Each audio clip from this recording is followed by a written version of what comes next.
पे जाऊं जी जी, मैं पर्वत पे जाऊं। मैं पर्वत पे जाऊं जी जी, मैं पर्वत पे जाऊं। नैना लड़े डमरू वारे ते, मैं पर्वत पे जाऊं। नैना लड़े डमरुआ वारे ते, मैं पर्वत पे जाऊं।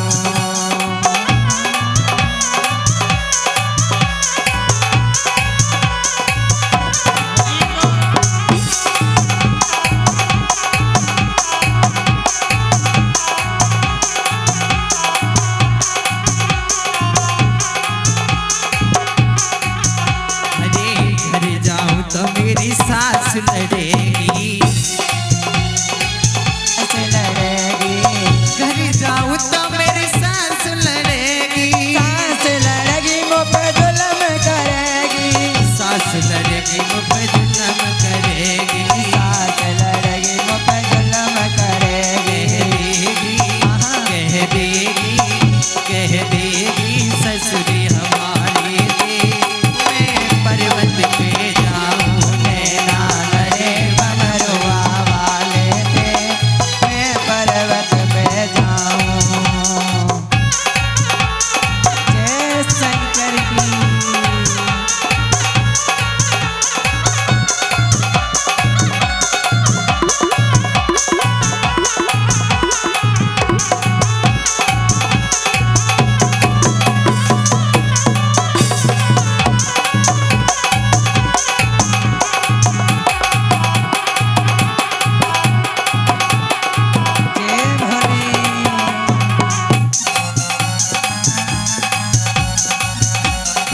घर जाऊं तो मेरी नंद लड़ेगी, घर जाऊं तो मेरी नैन लड़ेगी। घर जाऊं तो मेरी नंद लड़ेगी, घर जाऊं तो मेरी नंद लड़ेगी। नंद लड़ेगी मुँह पे जुल्म करेगी, नैन लड़ेगी मुँह पे जुल्म करेगी। कह देगी बल में हमारी थी, मैं पर्वत पे जाऊं। नैना लगे डमरुआ वाले थे, मैं पर्वत पे जाऊं।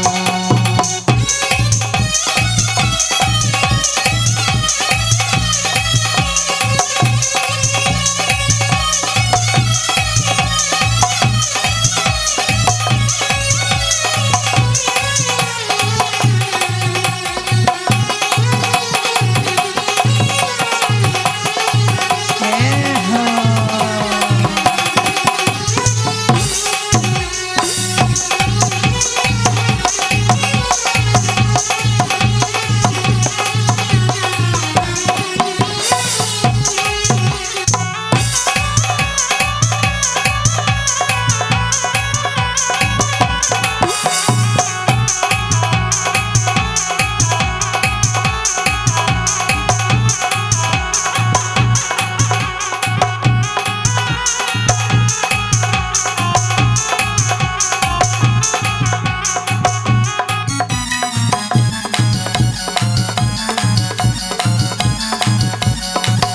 अरे मैं पर्वत पे जाऊं जी जी, मैं पर्वत पे जाऊं।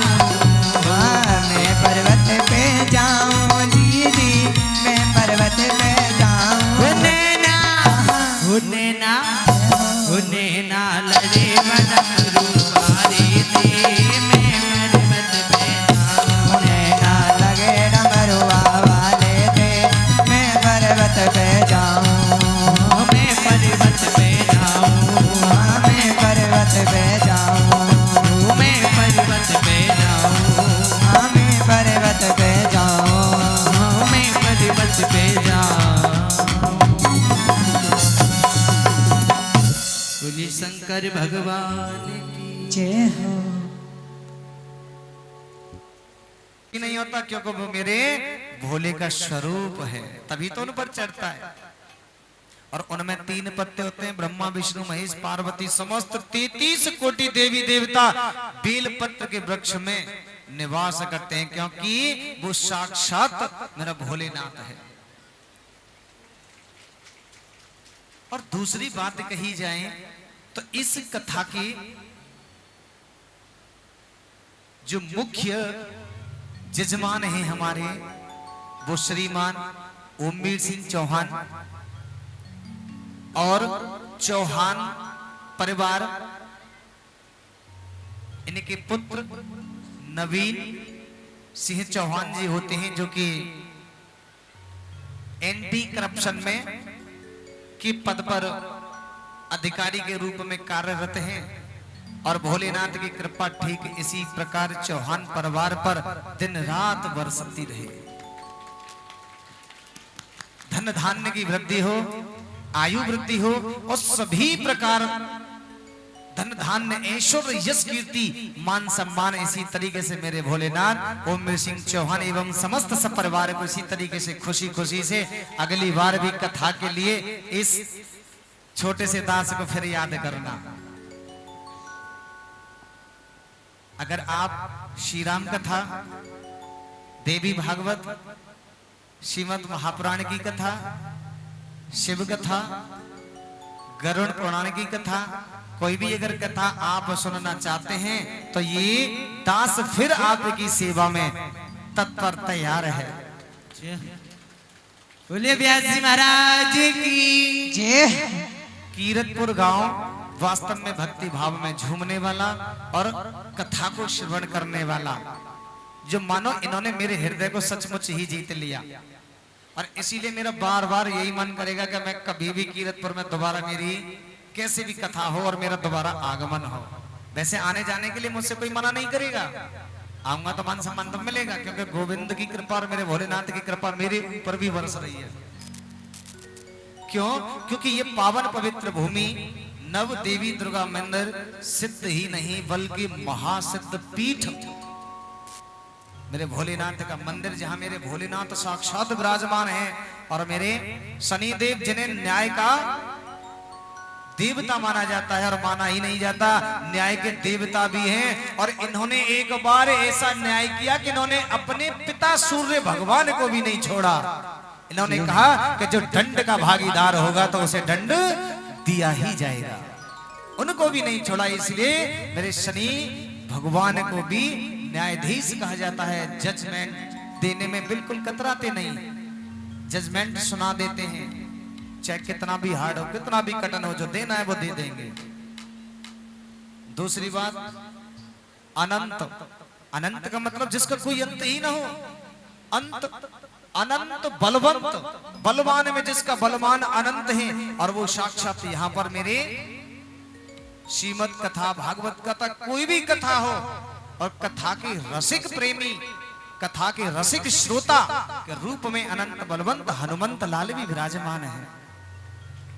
तो ये कीरतपुर वासियों, कीरतपुर नगर में रहने वाले भक्तों, ये आपके लिए बड़ी परम सौभाग्यशाली की बात है कि जहां हनुमान जी महाराज साक्षात विराजमान हैं और मेरे भोले भंडारी भी विराजमान हैं, समस्त अपने सपरिवार के साथ। और अगर शक्ति की बात करें ना, तो शक्ति बराबर महाशक्ति, और महाशक्ति को ही आद शक्ति परा जगदम्बा, आद शक्ति से बढ़कर के कोई भी शक्ति है ही नहीं। और आद शक्ति के रूप में मेरी मां दुर्गे भी विराजमान है। जहां समस्त प्रकार की शक्तियों से विभूषित वाला स्थान, पवित्र स्थान, उसमें आपको बैठ करके कथा श्रवण कराने के लिए शुभ अवसर मेरे भोलेनाथ ने दिया। इस शुभ अवसर को कभी भूल मत जाना। बार बार अपने जीवन में भक्तों याद करते रहना, क्योंकि ऐसी कृपा भोलेनाथ हर किसी पर नहीं बरसाते। जो भाग्यशाली होते हैं, जिन्होंने अपने जीवन में पुण्य ही पुण्य किए हों, और जब उन पुण्यों को मेरे भोलेनाथ ने इकट्ठा किया और इकट्ठा करके उन पुण्यों के तुम्हारे सिर के ऊपर बरसा रहे हैं। जो शिव कथा में आनंद लग रहा है सुनने में जी। और जो भक्त ये कह दे कि मुझे क्या सुने, वही कथा, वही व्यास जी अभी 24 जुलाई को कीरतपुर में कथा प्रारंभ हुई थी। अब 10 दिन हुए नहीं कि फिर सोनवेंद्राचार्य जी फिर हमारे गांव में आ गए। क्या सुने, उनको तो देखा है, वही कथा है, वही राम कथा कृष्ण कथा सब एक है। जिन भक्तों ने ये कह दिया ना, तो समझ लो कि वो अभी राम नाम के महत्व को, शुभ के महत्व को और कथा के महत्व को उन्होंने कुछ भी नहीं समझा, वो कुछ भी नहीं जाने। और जिनकी कान भी सुनना ना पसंद कर दें, तब वो कान कान नहीं। जिन हरि कथा सुनी नहीं काना, श्रवण रंध्र अहे भुवन समाना। उसके कान माने जाएंगे जैसे कि मानो सांप के कान हो। सांप के कान तुम्हें लगते कि कान हैं, लेकिन उन कानों का कोई भी महत्व नहीं है, क्योंकि वो दिखावटी कान है। जिस प्रकार एक मकान बना करके छोड़ दो और उसमें आप मत निवास करो, रहो मत, तो उस मकान का क्या फायदा या फायदा है? नहीं ना। कोठी लाख की और दिए बिना खाक की। साल तो साल अगर ऐसे ही छोड़ दिया ना, तो सांप बिच्छू कातर कीड़े मकोड़े गंदगी सभी प्रकार की से युक्त हो जाएगा। ऐसे ही भक्तों, आपका हृदय है, जिस दिन आपने इस हृदय में ताला लगा के लगाई रखा, तो इसमें भी दुनिया भर की गंदगी इकट्ठी हो जाएगी। इसीलिए ओम नमः शिवाय का जाप करना प्रारंभ कर दो, और सुबह शाम मेरे भोलेनाथ के दर्शन करने मात्र से ही मानो कि तुमने 100 यज्ञ कर दिए। उस फल की प्राप्ति होती है मात्र शिवलिंग के दर्शन करने से। और बड़ी खुशी की बात है कि ओमवीर सिंह चौहान जी ने आप सभी को शिव कथा की अमृत वर्षा यहाँ पर हो रही है, और ज्ञान की भी गंगा बह रही है। सभी भक्त यहाँ पर आते हैं और उस रसपान को करते हैं, और रसपान को करते ही उनका हृदय भी पवित्र हो जाता है, और ज्ञान रूपी गंगा में डुबकी लगा करके रोजाना भक्त गोते पर गोते लगाते जा रहे हैं और अपने आप को धन्य करते जा रहे हैं। इसीलिए एक और कृपा करना, अगर भोलेनाथ की तो कृपा तुम्हारे ऊपर है, लेकिन एक और करना और ज्यादा भी कृपा होगी। कल से हर व्यक्ति, हर भक्त 2 भक्तों को साथ में पकड़ करके लाएगा। चल बे पापी, यहाँ क्या करता है तू, चल वहां से कथा में पहुंच, तेरा कैसे भी न कैसे तो उद्धार तो हो जाए। कि 24 से ये 3% की ब्याज के दर में ही हिसाब लगाता लगाता मर जाएगा, लेकिन होगा कुछ नहीं। अगर तुझे 3% 4% की ब्याज तो छोड़, तू मेरे भोलेनाथ की कथा में आ जा, तुझे इतनी परसेंट का लाभ देंगे कि तू गिन भी नहीं सकता।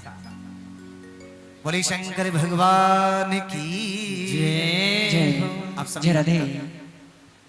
आइएगा मेरे भक्तों, आपके मध्य में चल रही ये श्री शिव महापुराण का आयोजन, जिसका तृतीय दिवस है, आपने पंडित श्री सोनवेंद्राचार्य जी महाराज के मुखारविंद से सुना।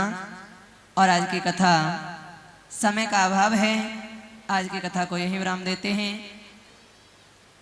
क्योंकि लिखा है हरि अनंत हरि कथा अनंता।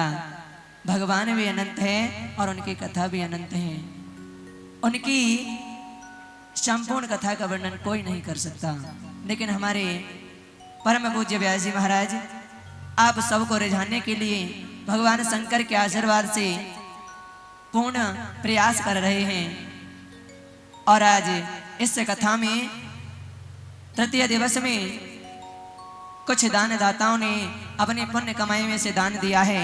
क्योंकि मेरे भक्तों, लिखने वाले ने लिखा है कि तन पवित्र सेवा करो, धन पवित्र कर दान, और मन पवित्र हरि भजन सो होत त्रिविध कल्याण। हमें अपने तन को पवित्र करके किसी की सेवा, धन को पवित्र करने के लिए दान, और मन को पवित्र करने के लिए भगवान का भजन करना चाहिए। आइएगा, कुछ दान दाताओं के नाम इस प्रकार हैं। 151 रुपये श्रीमान करमवीर सिंह जाटव जी, और 100 रुपये स्वर्गीय बेनामी लाल जाटव जी, इनके पुत्र करमवीर सिंह जी, इन्होंने अपने पिताजी के नाम से 100 रुपये की धनराशि दान की है। हे भोलेनाथ, आप श्रीमान करमवीर जी के पिताजी का मोक्ष दिलाएं और उनका कल्याण करें। और 10 रुपये हैं विरमा देवी हरिजन, एक बार इनके लिए जोरदार ताली बजाओ सभी, क्योंकि कहते हैं कि दान वित्त समान। दान ऐसा नहीं कि 1 लाख ही दो या 1000 ही दो, जिसका जितना वित्त, जिसकी जितनी सामर्थ्य उतना दान करो। और ये 1100 रुपये की धनराशि श्रीमान अजीत सिंह चौहान जी और 50 रुपये की धनराशि श्रीमान मोहर सिंह जाटव जी, 1100 रुपये श्रीमान जगवीर सिंह जी और 101 रुपये निहाल जी और 101 रुपये मयंक जी। ये दोनों बच्चे मिलकर के इस कथा में 101 रुपये का दान करते हैं। एक बार जोरदार ताली बजाओ। और ये 3100 रुपये की धनराशि श्रीमान राजवीर सिंह चौहान जी और 1 क्विंटल गेहूं इस कथा में दान करते हैं। कितने? 3100 रुपये और 1 क्विंटल गेहूं इस कथा में दान करते हैं श्रीमान राजवीर सिंह चौहान जी। एक बार सभी दानदाताओं के लिए ताली बजाओ। मैया ऐसे मन ना लगे, मेरा तो लगे ना, ब्याज के मन लगे, मेरा मन ना लगे। दोनों हाथ उठाओ ऐसे और जयकारा लगाओ। और जयकारा कैसा? ऐसा नहीं जय हो, ऐसा नहीं, कम से कम इधर तो गौमत तक, इधर खेड़ तक, इधर चंडोस तक और इधर सोमनाथ तक आवाज जानी चाहिए कि कीर्तपुर में कथा चल रही है। बोली शंकर भगवान की। कम पड़ गो अभी। बोलिए कैलाश बसैया की। मैया कह रही है अपना माइक लेके धींगरा बनना है। मैया आजकल ना अपने दुख से दुखी कोई ना, दूसरे के सुख से दुखी सब हैं। कह दो जय शंकर की। आइएगा सभी वक्त अपने स्थान पर खड़े हो जाएं और आरती का शुभारंभ कराएं। और मेरे भक्तों, आप सभी से पुनः निवेदन है कि आपके गांव में चल रही ये Shri Shiv Mahapuran social media YouTube channel पर लाइव चल रही है। आप सभी भक्त ना जाने कहां कहां तक दिखाए जा रहे हैं। उसके बदले में आपसे कुछ चाहता हूं कि सोनवेंद्र आचार्य जी यूट्यूब चैनल का नाम है। सभी भक्त आज जाकर के अपने अपने घर से चुरा करके फोन, जिन्हें फोन नहीं मिलता है ना चुरा के ले जाओ कहीं। जिनके घर से फोन नहीं मिलता बोले यूट्यूब खोलें, सोनवेंद्र आचार्य जी नाम लिखें और उसके बाद में इस चैनल को सब्सक्राइब करें। बोलो शंकर भगवान की जय हो। आइए आरती करते हैं। शुभम करोति कल्याणम आरोग्य धन